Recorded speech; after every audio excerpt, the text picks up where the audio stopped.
What have been some of the biggest challenges over the course of the last 12, 18 months with Gateways delivering services and sort of maintaining its viability as an organisation in the Geelong community? The parallels with any other business in the Geelong area are absolutely clear in the sense that we are a not-for-profit organisation by legal definition. The fact is that Gateways has had to professionalise or commercialise our approach, be more business-like. We needed to look at areas that were costing us money, that were dragging us down, so to speak, financially and threatening our financial viability. We've refreshed our board, and not to disparage previous board members, they did an absolutely unbelievable job, but the benefits that come with bringing new ideas and new contributions from directors help to improve the organisation. We've got some fresh new young talent doing some things that I know you haven't heard before. 1, 2, 3, listen.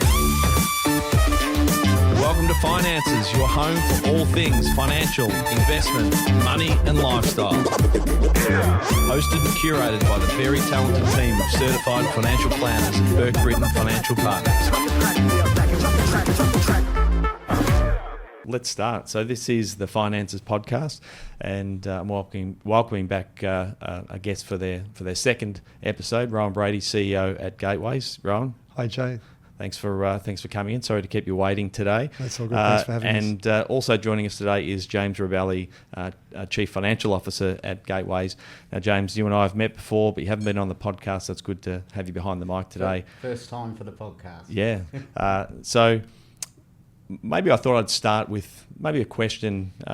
Maybe I'll start with you, James, given that anyone who wants to listen back to episode number 74, when Rohan and myself had a conversation about Gateways, we talked a little bit about our involvement, so Burke Britain's involvement with Gateways, which sort of goes back probably 5 or 6 years through our Future Generation program and some of the contributions that our clients have made to Gateways over the years. But I thought for the uninitiated, the people that haven't listened to that podcast, James, who are Gateways and what services do they provide? Yeah, okay. So Gateway Support Services is a not-for-profit organisation with a head office based here in Geelong, with other offices around in Werribee.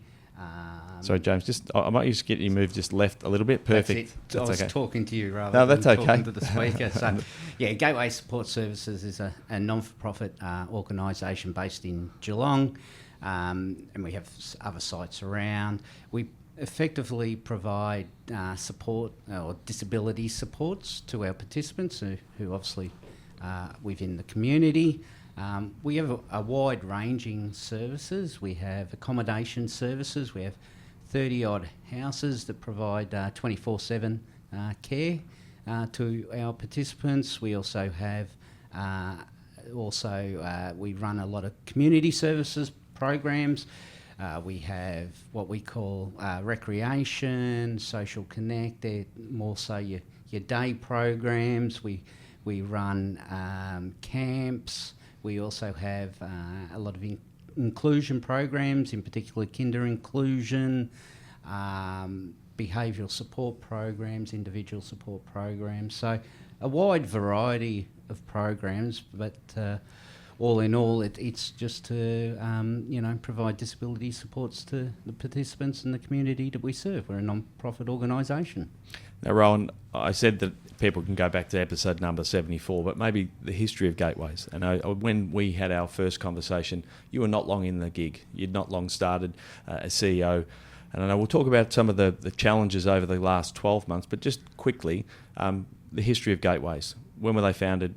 How were they established? And what brought them up to where we are today in 2025? Yeah, thanks, Jay. And talking about not being long in the role when I was here last, in some ways it feels like 5 minutes ago, and in some ways it feels like 15 years ago with the amount of change that's happened. But anyway, the Gateways started primarily as a service to support children who were presenting to local paediatricians and local GPs on the autism spectrum.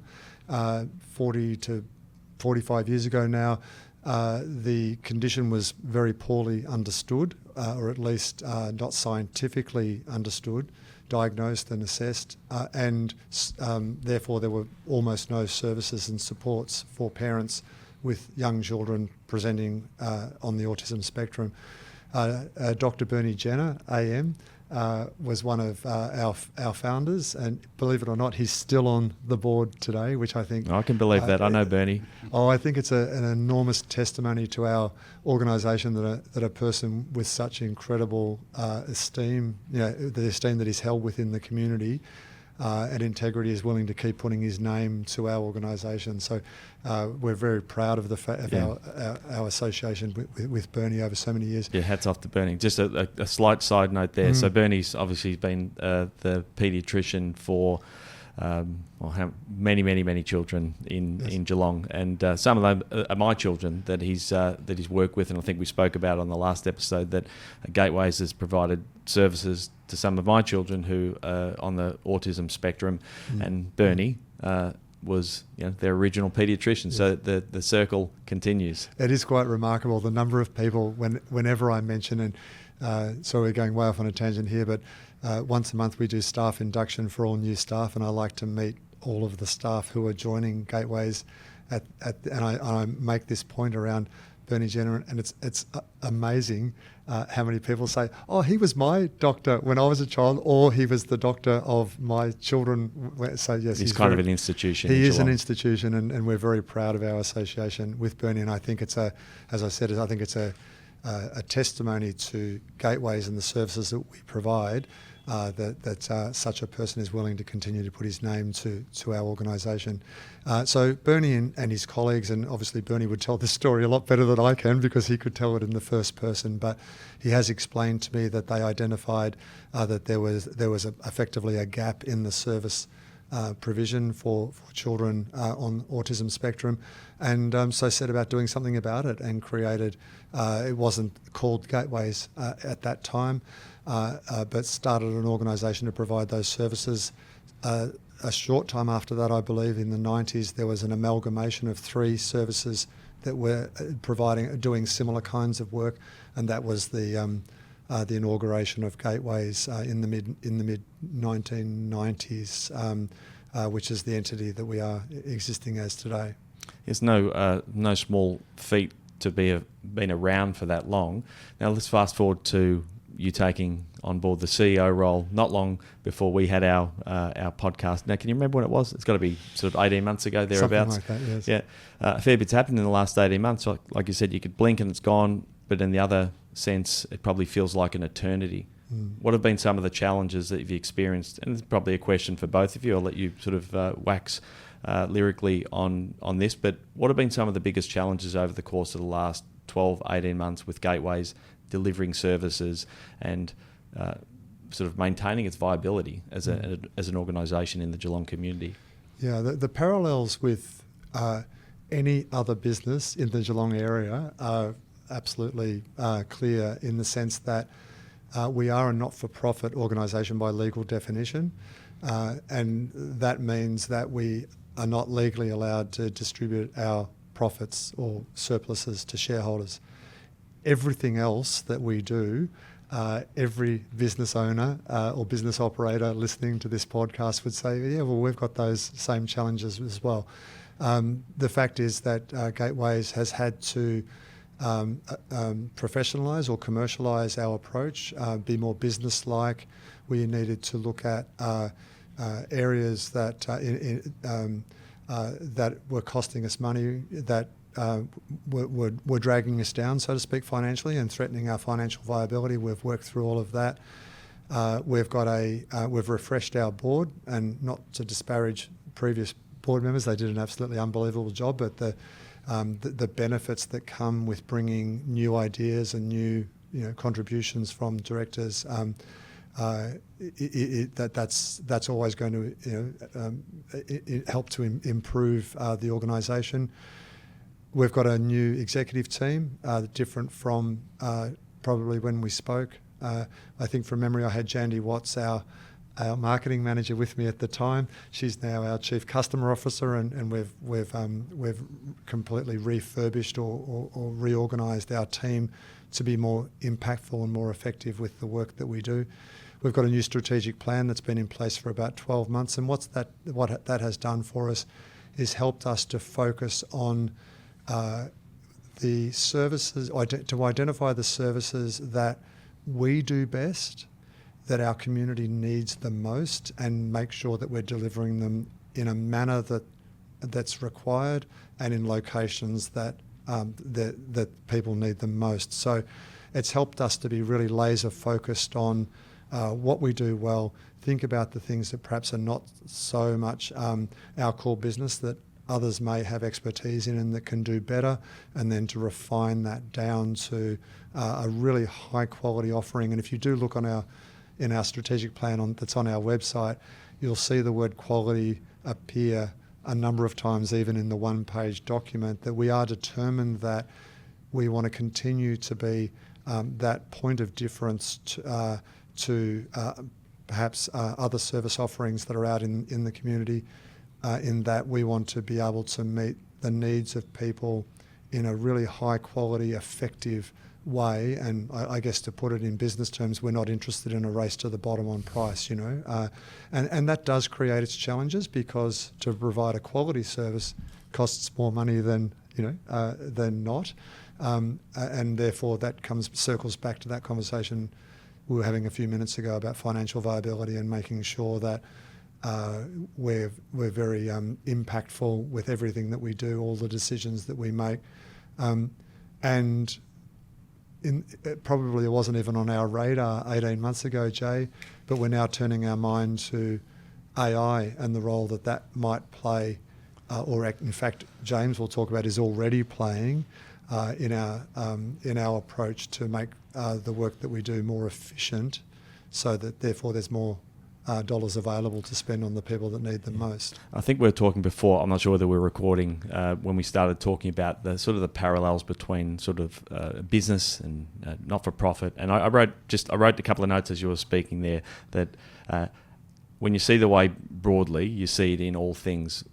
I just had a podcast that had nothing to do with a not-for-profit organisation, and the things that we talked about, there were three of them. Strategy, so having a defined vision and mission, the structure, so the organisational structure of a business and organisation, and systems, so how we actually create efficiencies. That idea of those three S's, and it's so interesting hearing that in your context as a not-for-profit, hearing it in my podcast just previously talking about financial planning businesses. Again, you see the same commonality across the board.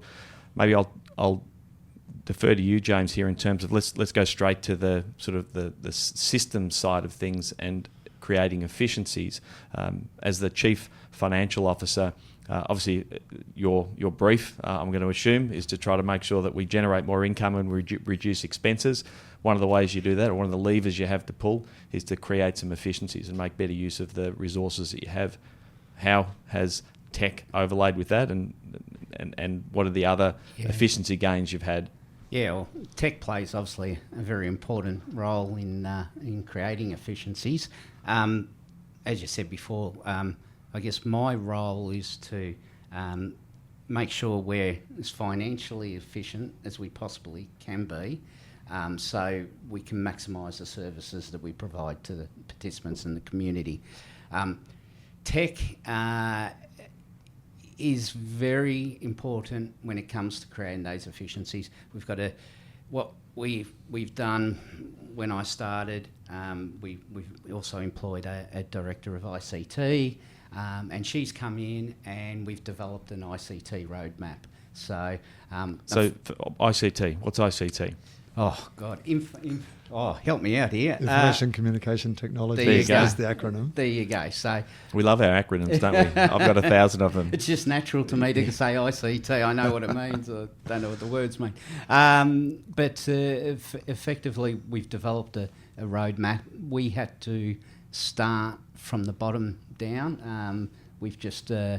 We're almost completed a network and infrastructure upgrade. And once we've got that done, we're going to be looking at system implementation, and the key is that the systems need to integrate with each other. Once we get that in place, we can get some AI to again create efficiencies. So we're at the stage now that probably in about three months' time, we've laid the foundations. I keep on saying to Rohan, it's like building a house. We've got the foundations, we've got the slab down, but now in about 3 months' time we get to build the house, and it's exciting for us. And I guess if I get it back to finances, we now, and part of the strategic plan is to have a financially sustainable organisation, because we need money to pay for the technology. So I came into Gateways and we had some significant financial challenges. We have we implemented in a financial management improvement plan, which had about 30 odd strategies how to improve our financial situation. We've implemented a fair bit of that to the point that next financial year we'll be putting up a budgeted surplus, which is great. On top of that, it gives us cash flow to invest into our technologies, to create the efficiencies, to create savings as we go forward. So. Yeah, I think that idea, of writing down as you were talking, that idea of working out what are the things in an organisation you can automate, you can delegate, or you delete altogether. They're the processes that are redundant, and we've been doing them that way because it's just the way we've always done it.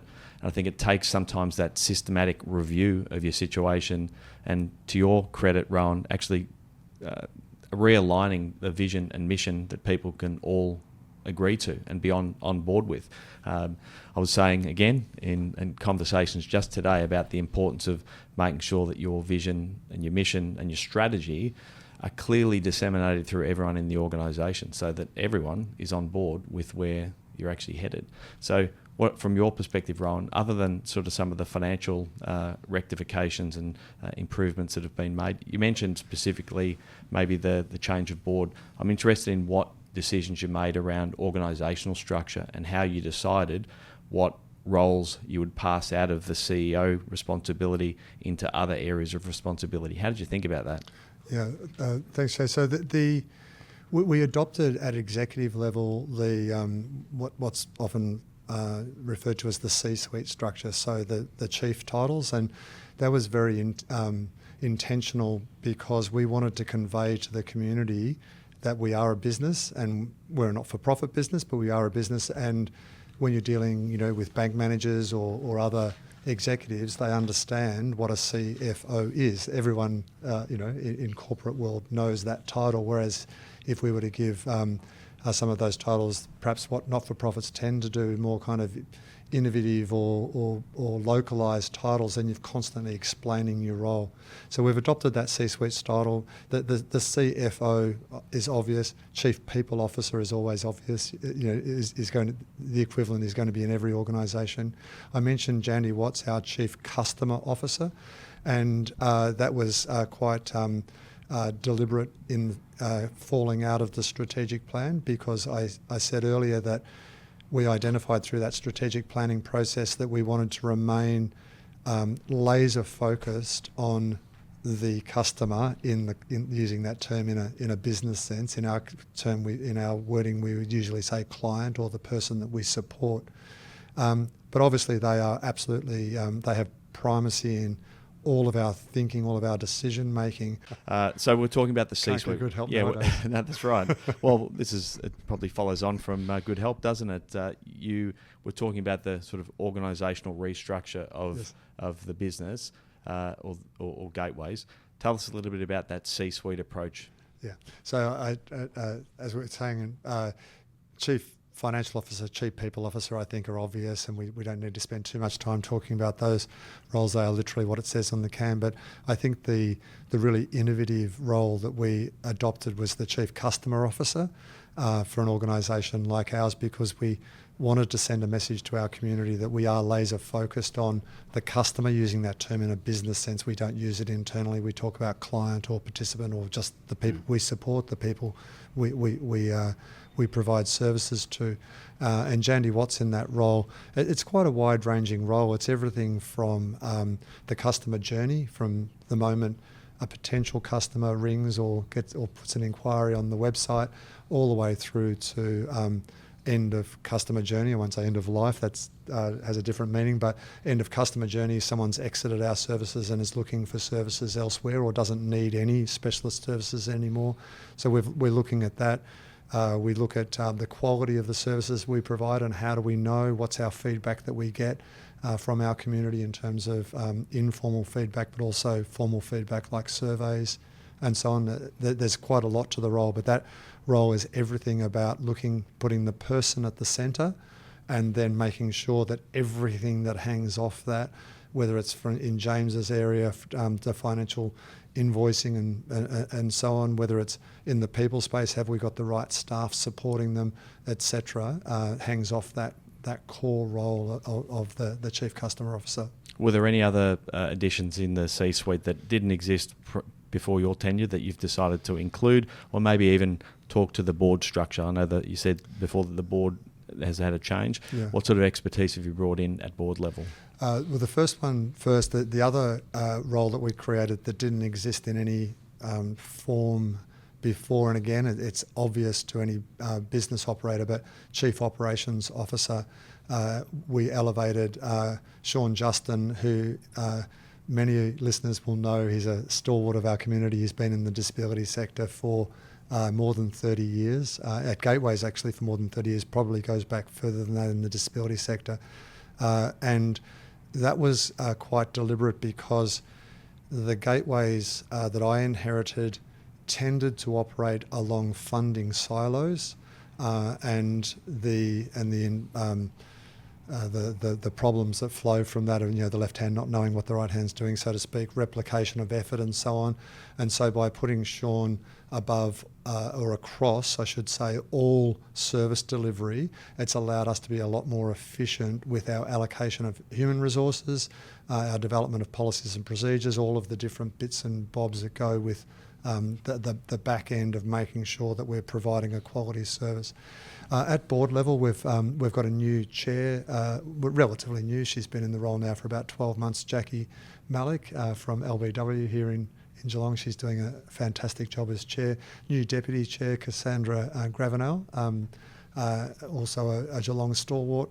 And we've brought in a number of other directors, Chris Davies, for example, who's very strong in the tech space, and it won't surprise you to hear that we needed to bolster our capacity on board because of our earlier conversation around tech and AI and where the world's heading with all of that. I won't rattle them all off. You can look on our website, but there are a few key call-outs. Yeah, Chris Davies is a good human. I've known Chris for a long time. Used to sweat with him down at CrossFit Geelong, and he used to look after the tech here at Burke Britain for a number of years. So yeah, he's a I think he'd be a welcome addition to the board. 100%. Yeah. Any other significant challenge? We've talked about sort of the financial challenges, the resourcing, efficiencies, technology. What are some of the other challenges, or what have been some of the other real wins that you've had over the course of the last 18 months? Let's do one key call out of the challenges first. Probably the most difficult aspect of operating in the disability space is policy uncertainty. And I recall we spoke last time, it was probably quite hot off the press, the findings of the Disability Royal Commission, and there also had been an NDIS review. NDIS is National Disability Insurance Scheme, and it's the primary funder now of disability services in Australia. Not the only funder actually, but it's the main game.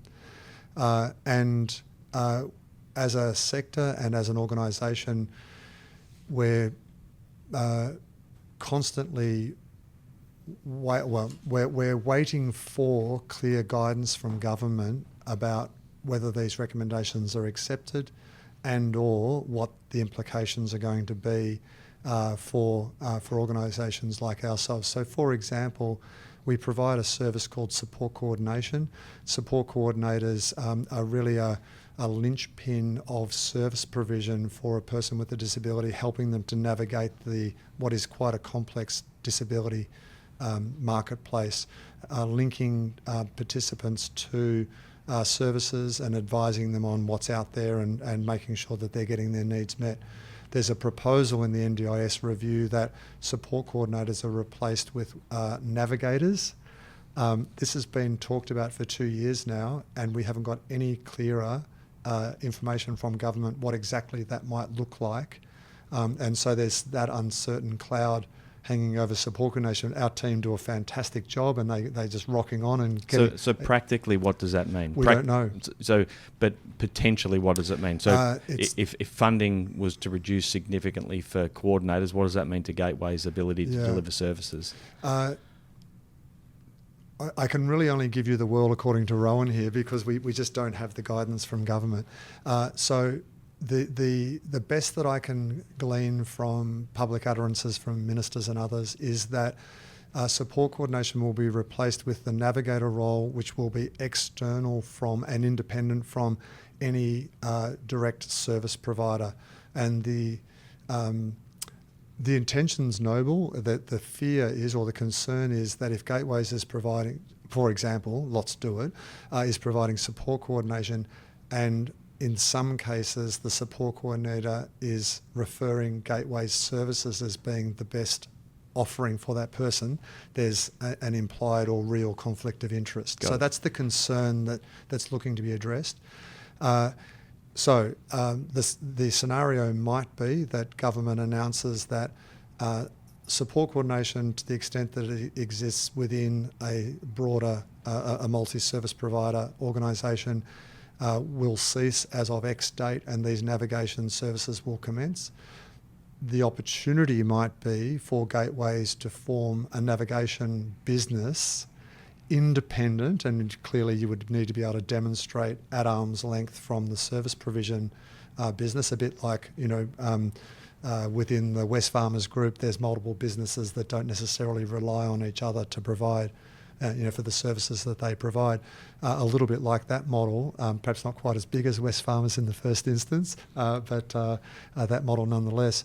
That's what we're thinking at the moment. We don't want to exit that part of the market. We think it provides a really important service to people with disabilities and fills a real need, and we want to continue for that to be part of our core offering. But we'll need to be able to roll with the punches, so to speak, and navigate that change as it occurs. And at this point in time, we provide over 30,000 service hours annually. So it's a lot of service hours there. Yeah, it'd be disappointing to see that disrupted in any significant capacity. But even think about this idea of sort of vertical integration of services. I mean, talking corporate world, I've seen it in sort of financial planning world, where the real or perceived conflict of interest ultimately leads organisations to need to have that sort of little bit of independence. But the challenge is making sure that the end consumer, like the end client, the end customer, doesn't have their services disrupted, particularly when there's such a significant need. So is there any other sort of risk mitigation factors you're putting in place to sort of secure both eventualities? The only risk mitigation that we can see that we've got available to us at the moment is constantly scenario planning. Yes. And obviously drawing as much information as we possibly can. So attending every workshop and every seminar, and watching every podcast, or listening to every podcast, and watching every video conference and so on, to try and extract as much information as we can, so we're making the informed decisions as we go. But it is quite difficult, and especially now we've moved into a caretaker mode with government. There's another couple of months, realistically, we're going to lose in terms of any real announcements or any certainty as we roll into a new budget, for example. That's got to be done in isolation from that information. But hey, it'll be no surprise to any business operator, will it, that we're operating in an area of uncertainty, and we need to be able to navigate through that and manage through it. Is that the biggest risk that you see in delivery of services in the future? Is that kind of the uncertainty around sort of government legislation, or is there other things that you think that equally as provide as much risk that you need to mitigate against? We talked about AI and tech more generally. My view is that that part of delivering or running an organisation contains risk and opportunity in equal measure. I was at the Australian Governance Summit run by AICD a few weeks ago, and a speaker there said, if you're not already using AI on a daily basis, you're already behind. You know, it's no longer something you can say, oh, we'll wait and see, or, you know, we'll get a toe in the water or whatever. So there's downside risk with not doing something about that. You introduce there, you know, cyber security elements to that. You know, I live in fear of these deep fakes.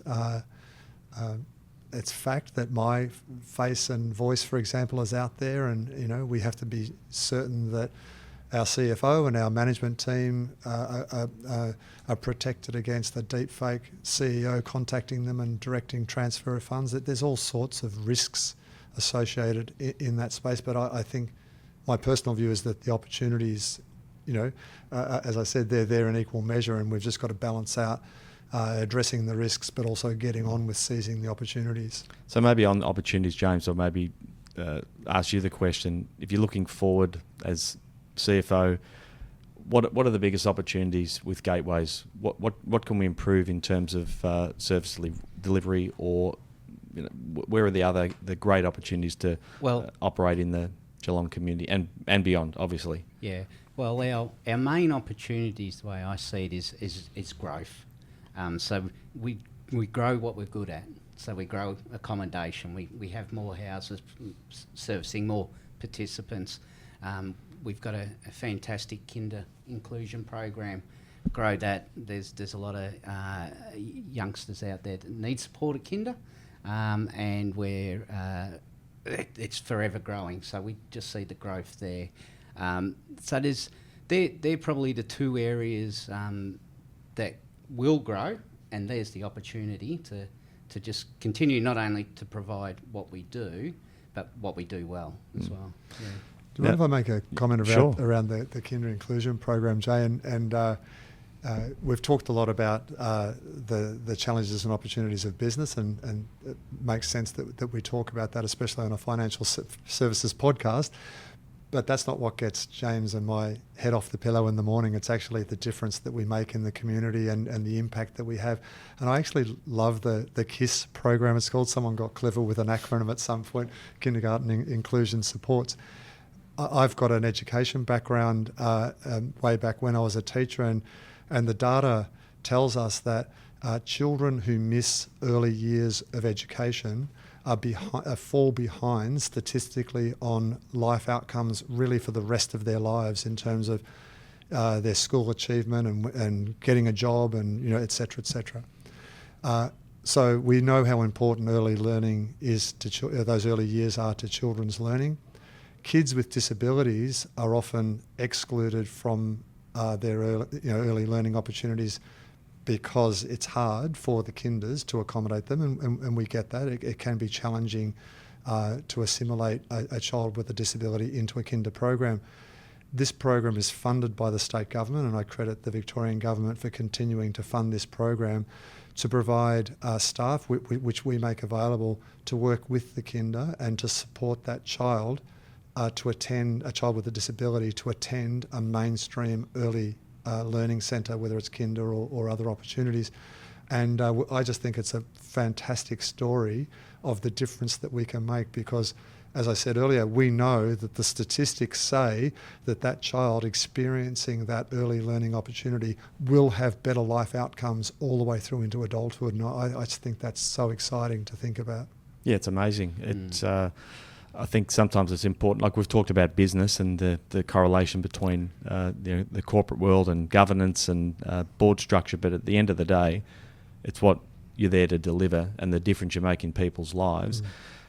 Maybe let's close on a call to action. I know some people will listen to this podcast and be super interested on the structural side of things, so the strategy of how Rohan and James have improved and made leaps and bounds in Gateways over the course of the last 18 months. But if there's listeners out there that want to do something, whether it be get involved with Gateways, volunteer, contribute monetarily, whether they're looking for work in the disability space, what is your call to action to the listeners? If you had a couple, it could be 1, 2, 3, what would it be? Thanks, Jay. So the first port of call is always the website, www.gateways.com.au. And from there you can navigate to all of those opportunities that you've just mentioned. Whether you'd like to donate, there's obviously a portal through to jobs that are open at Gateways at the moment. Our strategic plan I mentioned earlier is on the website if someone wanted to have a look, as is